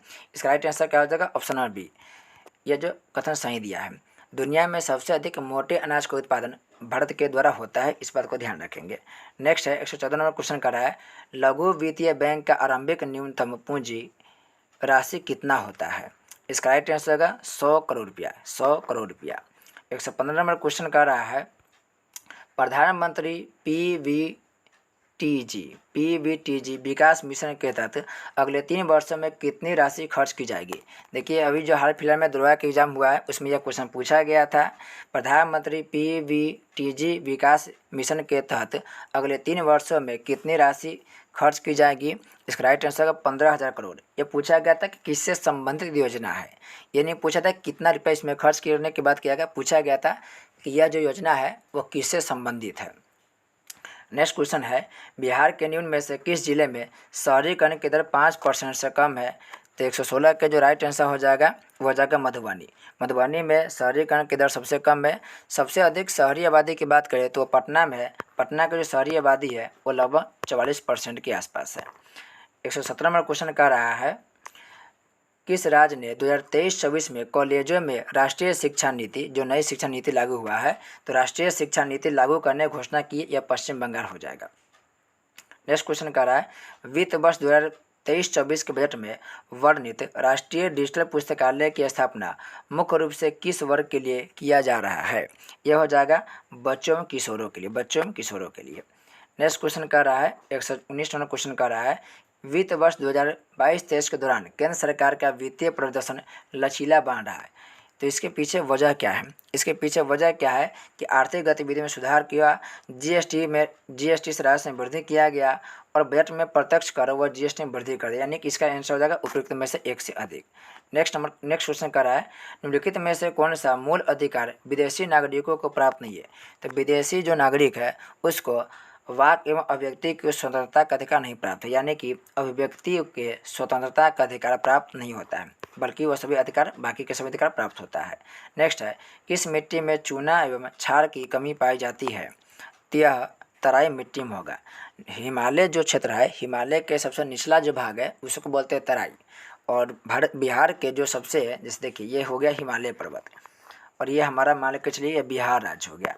तो हिमालय के सबसे देखिए सबसे निचला स्थान और बिहार के सबसे जो उत्तरी क्षेत्र है वहीं पर तराई मिट्टी पाई जाती है। और ये तराई मिट्टी कोई खास उपजाऊ मिट्टी नहीं मानी जाती है, क्योंकि तराई मिट्टी में पोषक तत्व की कमी होती है। याद रखेंगे, यदि मिट्टी अगर अम्लीय हो गया तो अम्लीय मिट्टी को सुधारने के लिए चूना के प्रयोग किया जाता है, और यदि मिट्टी क्षारीय हो गया है तो उसके लिए जिप्सम का प्रयोग किया जाता है। याद रखेंगे, चूना का प्रयोग मिट्टी की अम्लता दूर करने के लिए किया जाता है और मिट्टी के क्षारीयता को दूर करने के लिए जिप्सम का प्रयोग किया जाता है। नेक्स्ट क्वेश्चन कह रहा है, बिहार के किस प्रकार के सेलों में पाइराइट पाया जाता है? ये जो पाइराइट है यह विंधन क्रम सेल में पाई जाती है। विंधन क्रम के जो चट्टान है उसी में पाइराइट पाया जाता है, और पाइराइट एक आध्यात्मिक खनिज है। तब देखेंगे ये जो बिहार का जो क्षेत्र है, ये बिहार का क्षेत्र है, इस बिहार के इस क्षेत्र में आपको पाइराइट का भंडार खूब देखने को मिलेगा। खास करके जो रोहतास और कैमूर के इलाका, याद रखेंगे रोहतास और कैमूर के जो मुख्यालय, देखिए कि यहाँ पर आपको मिलेगा, आपको यहीं पर मिलेगा, देखिए कैमूर क्षेत्र और रोहतास क्षेत्र। तो इस दोनों इलाके में आपको पाइराइट का भंडार खूब मिलता है, और पाइराइट जो है वह एक प्रकार के आध्यात्मिक खनिज है। नेक्स्ट क्वेश्चन कर रहा है निम्नलिखित में से कौन सा सुमेलित नहीं है। सुमेलित नहीं है की बात करें तो क्वार्टर जो है वो मुंगेर में मिलता है, बिल्कुल सही है। बक्सर रोहतास में मिलता है, फेल्सपार गया में मिलता है, जबकि सीसा पूर्णिया में नहीं मिलता। सीसा के अभाव है, पूरे इंडिया में अभाव है। नेक्स्ट है निम्नलिखित में से कौन सा राष्ट्रीय जलमार्ग बिहार से गुजरता है। तो जलमार्ग संख्या 1 बिहार से गुजरता है। जलमार्ग संख्या 1 कौन नदी पर है तो गंगा नदी पर है। कहाँ से कहाँ तो इलाहाबाद से लेकर हल्दिया तक, याद रखेंगे। इलाहाबाद से हल्दिया गंगा नदी पर राष्ट्रीय जलमार्ग संख्या 1 बनाया गया है। ब्रह्मपुत्र नदी पर राष्ट्रीय जलमार्ग संख्या 2 बनाया गया है। और इसकी बात करें तो 1700 टोटल कहे तो इसका जो लंबाई होगा 1700 लगभग 50 है। इसकी लंबाई की बात करें तो लगभग 891 किलोमीटर आता है। राष्ट्रीय जलमार्ग संख्या 3 की बात करिए तो इसकी लंबाई लगभग 205 किलोमीटर आता है। टोटल भारत में राष्ट्रीय जलमार्ग की संख्या की बात करें तो टोटल 115 के आसपास हमारे यहाँ पर राष्ट्रीय जलमार्ग संख्या स्थित है। नेक्स्ट है बिहार बंधु समाचार पत्र का प्रकाशन किस वर्ष आरंभ हुआ था। इसका प्रकाशन हुआ था सन 1874 ईस्वी में, ध्यान रखेंगे। इसका हुआ था प्रकाशन 125 के अनुसार हो जाएगा 1874 ईस्वी में।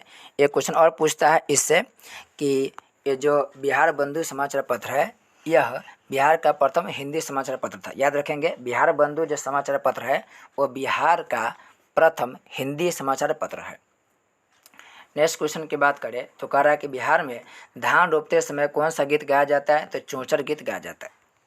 नेक्स्ट क्वेश्चन है बिहार में न्यूनतम महिला साक्षरता दर वाला जिला कौन सा है। तो सबसे न्यूनतम साक्षरता दर वाला जो जिला है वह जिला हो जाएगा सहरसा, जबकि सबसे अधिक साक्षरता दर वाला जिला की बात करें तो हो जाएगा रोहतास। रोहतास महिला के भी और पुरुष के भी दोनों के मामला में सबसे अग्रिम यानी कि सबसे आगे जिला है। पटना से भी ज़्यादा साक्षरता दर रोहतास के पास है। नेक्स्ट क्वेश्चन कर रहा है न्यूनतम जनसंख्या के अनुसार जिलों का सही क्रम बताना है। इसमें सही क्रम बताना है। तो सही क्रम की बात करें तो सबसे कम जनसंख्या हो जाएगा शेखपुरा की, या फर्स्ट नंबर में आ जाएगा। शेखपुरा की बात करें उसके बाद आ जाएगा हमारा शिवहर जिला के आ जाएगा, दूसरे स्थान पर शिवहर के हो गया। फिर अरवल के स्थान तीसरे में पाएगा, लखीसराय चौथे स्थान पर, यानी कि राइट आंसर हो जाएगा 4, 2, 3, 1। नेक्स्ट क्वेश्चन है सुमेलित करना है। यहाँ पे जनजाति के दिया गया है नाम और कहा कि कौन सा जनजाति कौन जिला से संबंधित है। तो कोरा जनजाति की बात करें तो कोरा ये कटिहार से संबंधित है। उराव की बात करें तो उराव का संबंध चंपारण जिला से है। मुंडा जनजाति रोहतास से संबंधित है और चेरो जनजाति की बात करें तो यह गया से संबंधित है। नेक्स्ट है 130 नंबर क्वेश्चन का रहा है विश्व पर्यावरण दिवस 5 जून को मनाया जाता है। विश्व पर्यावरण के संदर्भ में कौन सा कथन सही है। यहाँ पर सही कथन पूछ रहा है। पहला कर रहा है इस बार विश्व पर्यावरण दिवस 2023 की theme solution to plastic pollution है। यह थीम प्लास्टिक प्रदूषण के समाधान पर आधारित है। यह बिल्कुल सही बात है। नेक्स्ट दूसरा कर रहा है संयुक्त राष्ट्र महासभा ने साल 1971 में विश्व पर्यावरण दिवस मनाने की शुरुआत किया था, यानी कि संयुक्त राष्ट्र महासभा ने साल 1971 में विश्व पर्यावरण दिवस की शुरुआत की थी। यह कथन गलत हो जाएगा क्योंकि संयुक्त राष्ट्र संघ ने 1971 में न करके 1972 में विश्व पर्यावरण दिवस मनाने की बात कही थी। कब मनाया जाता है तो 5 जून को मनाया जाता है। 1972 में विश्व शिखर सम्मेलन हुआ था। तो 1972 में एक जगह है स्टॉकहोम, स्वीडन के जो राजधानी स्टॉकहोम, उस स्वीडन की राजधानी स्टॉकहोम में विश्व शिखर सम्मेलन बुलाया गया। इसी विश्व शिखर सम्मेलन को कहा गया स्टॉकहोम सम्मेलन। और इसके 20वें वर्षगांठ पर यानी कि 1992 ईस्वी में प्रथम पृथ्वी सम्मेलन मनाया गया और 5 जून को निर्धारित किया गया कि प्रत्येक वर्ष 5 जून को विश्व पर्यावरण दिवस मनाया जाएगा और तब से लेकर प्रत्येक साल 5 जून को विश्व पर्यावरण दिवस मनाया जाता है। तो इसका दूसरा नंबर जो कथन है वो दूसरा नंबर कथन क्या होगा, गलत हो जाएगा। 1971 की जगह 1972 होगा। नेक्स्ट क्वेश्चन का रहा है अंतरिक्ष में जाने वाली पहली अरब महिला अंतरिक्ष यात्री कौन बनी। यह काफ़ी इंटरेस्टिंग न्यूज़ है क्योंकि विदेश आप देखेंगे कि जो अरब कंट्री है वहाँ पर अरब कंट्री में महिलाओं का अधिकार बहुत ही कम होता है। यहाँ पर पढ़ने की आज़ादी नहीं मिलता है। अतः अब उस स्थिति में कोई ऐसा देश है उसी में से जो महिला को अंतरिक्ष में भेज रहे हैं।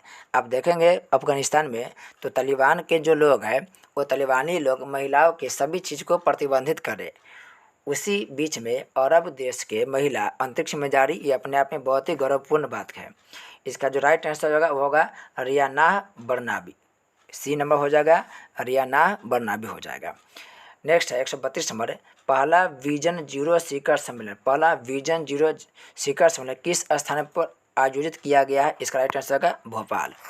नेक्स्ट है माउंट अन्नपूर्णा पर चढ़ने वाले पहले भारतीय कौन है? तो पहले भारतीय कौन हो जाएगा? अर्जुन वाजपेयी। अर्जुन वाजपेयी हो जाएगा माउंट अन्नपूर्णा पर चढ़ने वाले प्रथम भारतीय। नेक्स्ट क्वेश्चन कर रहा है नीति आयोग के बारे में निम्नलिखित कथनों में से कौन सा असत्य है? कौन सा असत्य कथन है? हमको असत्य कथन चुनना है। तो पहला कर यह एक संवैधानिक निकाय है जो भारत सरकार का एक प्रमुख नीति थिंक टैंक है। देखिए यही एक असत्य कथन है। यह थिंक टैंक तो है लेकिन यह संवैधानिक निकाय नहीं है। नेक्स्ट कह रहा है इसके प्रकाशनों में स्कूल शिक्षा गुणवत्ता सूचकांक, समग्र जल प्रबंधन सूचकांक और जिला अस्पताल सूचकांक शामिल है। इसका जो राइट आंसर हो जाएगा वो राइट आंसर केवल एक। जो नीति आयोग है वो नीति आयोग सरकार के विकासात्मक कार्य में दिशा निर्देश देती है, यानी कि यह प्लान बनाता है। और इसके गठन की बात करें तो 1 जनवरी सन 2015 ईस्वी को इसका गठन किया गया था। पहले योजना आयोग था और योजना आयोग को समाप्त करके नीति आयोग बनाया गया। क्या काम करता है? तो यह देश के लिए योजना बनाने का काम करता है। जो काम योजना आयोग करता था वही काम नीति आयोग भी करता है। इस नीति आयोग के अध्यक्ष कौन होता है? तो नीति आयोग के अध्यक्ष भारत के प्रधानमंत्री होते हैं। नेक्स्ट है जलवायु परिवर्तन पर हाल ही में संयुक्त राष्ट्र फ्रेमवर्क कन्वेंशन ने कृषि पर कोरोनिविया संयुक्त कार्य पर निर्णय लिया जो संबंधित है। तो यह हो जाएगा ग्रीन हाउस गैस पर संबंधित है। नेक्स्ट है 136 नंबर क्वेश्चन कर रहा है हाल ही में खबरों में रही no money for terror conference है। No money for terror conference है एक राइट आंसर हो जाएगा ऑप्शन है बी। आतंकी फंडिंग को रोकने के लिए देशों के बीच सहयोग पर विशेष रूप से ध्यान केंद्रित करने के लिए फ्रांस सरकार की एक पहल है। किसकी पहल है? फ्रांस सरकार की एक पहल है। अब पढ़ते होंगे FATF के ग्रे लिस्ट ब्लैक लिस्ट। तो FATF जो होता है वही फ्रांस के द्वारा वहाँ पर मेन रूप से वहीं पर मुख्यालय फ्रांस में ही है। और यह भी आतंकवादी गतिविधियों को रोकने के लिए आतंकवादी लोगों के जो टेरर फंडिंग होता है उसको रोकने के लिए FATF और ये दोनों बनाया गया है। नेक्स्ट है 137 नंबर क्वेश्चन कर रहा है निम्नलिखित कथनों पर विचार करें। विचार करना है। पहला है संयुक्त राष्ट्र महासभा ने वर्ष 2022 को बाजरा के अंतर्राष्ट्रीय वर्ष के रूप में घोषित किया है जिसका उद्देश्य इस बारे में जागरूकता पैदा करना है कि बाजरा खाद्य सुरक्षा और पोषण में कैसे योगदान देता है। देखिए यह कथन गलत होगा क्योंकि अंतर्राष्ट्रीय बाजरा वर्ष 2022 को नहीं बल्कि 2023 को घोषित किया गया है। तो यह कथन क्या होगा? गलत हो जाएगा। फिर दूसरा करा भारत दुनिया में बाजरे का सबसे बड़ा उत्पादक है जिसके बाद नाइजीरिया और चीन का स्थान आता है। बिल्कुल सही बात है। ऑप्शन नंबर 2 सही हो जाएगा क्योंकि सबसे ज़्यादा बाजरा का उत्पादन भारत देश करता है। विश्व के लगभग समझिए कि 40-41% बाजरा का उत्पादन भारत देश करता है। फिर अफ्रीका के नाइजीरिया करता है। फिर भारत का पड़ोसी चीन करता है। नेक्स्ट क्वेश्चन कर रहा है नेक्स्ट है एक्सपोसैट भारत का पहला पोलरीमेट्री मिशन किस संस्था द्वारा बनाया जा रहा है? यह होगा इसरो द्वारा बनाया जा रहा है। इसरो के द्वारा बनाया जा रहा है। नेक्स्ट है चक्रवात मोर्चा से तबाह हुए म्यांमार की सहायता के लिए भारत ने कौन सा ऑपरेशन शुरू किया? यह किया ऑपरेशन करुणा। ऑपरेशन करुणा की शुरुआत किया है और ऑपरेशन 2 से शुरुआत किया है आपको तुर्की के जो भूकंप आया था उसमें वहाँ पर राहत पहुँचाने के लिए। नेक्स्ट है 140 नंबर क्वेश्चन कर रहा है प्रधानमंत्री मोदी ने नए संसद भवन के उद्घाटन संबंधित कौन सा कथन सही है? तो पहला करा है कि 28 मई 2023। यह डेट याद रखिए काफ़ी महत्वपूर्ण डेट है ये। 28 मई 2023 को PM मोदी सेंगोल को नए संसद भवन में स्थापित किया। इस सेंगोल को भारत के प्रथम प्रधानमंत्री जवाहरलाल नेहरू ने स्वीकार किया था। ये बिल्कुल सही कथन है। सेंगोल जो है यही स्थापित किया गया है। ये जो सेंगोल है ये सत्ता के हस्तांतरण का प्रतीक है। नेक्स्ट है सेंगोल को प्रधानमंत्री द्वारा लोकसभा में स्थापित किया जाएगा। यह अमृतकाल का प्रतीक होगा। ये भी बिल्कुल सही है। इसका राइट आंसर होगा 1 और 2 दोनों। जो सेंगोल है ये बड़ा ऐतिहासिक है क्योंकि यह जो सत्ता का हस्तांतरण है इसी का प्रतीक माना जाता है। नेक्स्ट है किस देश ने हाल में OPEC 13 नामक एक नया जासूस उपग्रह कक्षा में प्रक्षेपित किया है? OPEC 13 कौन के? इजराइल प्रक्षेपित किया। OPEC 13 का संबंध इजराइल से है। नेक्स्ट क्वेश्चन कर रहा है फीफा ने 2026 विश्व कप लोगों का अनावरण किया। इस संदर्भ में कौन सा कथन सही है? करेक्ट कौन सा कथन सही है? तो पहला करा है कि फीफा विश्व कप 2026 में 3 देश संयुक्त राज्य अमेरिका, कनाडा, मेक्सिको टूर्नामेंट की मेजबानी करेगा। ये बिल्कुल सही है। पहली बार ऐसा हो रहा है कि 3 देश संयुक्त रूप से मेजबानी कर रहा है। देखिए सबसे ऊपर अमेरिका देश है, अमेरिका के नीचे देखेंगे तो कनाडा मिलेगा, कनाडा सबसे ऊपर, उसके नीचे अमेरिका, फिर मैक्सिको। यानी जब आप उत्तरी अमेरिका के मैप देखेंगे तो सबसे ऊपर कनाडा देश मिलेगा, फिर मिलेगा यूएसए, और यूएसए के नीचे आपको मैक्सिको देश मिलेगा। अगला कथन करा, यह दुनिया के खेल में सबसे बड़े आयोजन का 26वां संस्करण है। यह कथन गलत होगा, 26वां न होकर के यह होगा 23वां संस्करण है। तो यह 23वां संस्करण होगा। इस तरह से यह बी वाला कथन क्या होगा, दूसरा कथन क्या होगा, गलत होगा।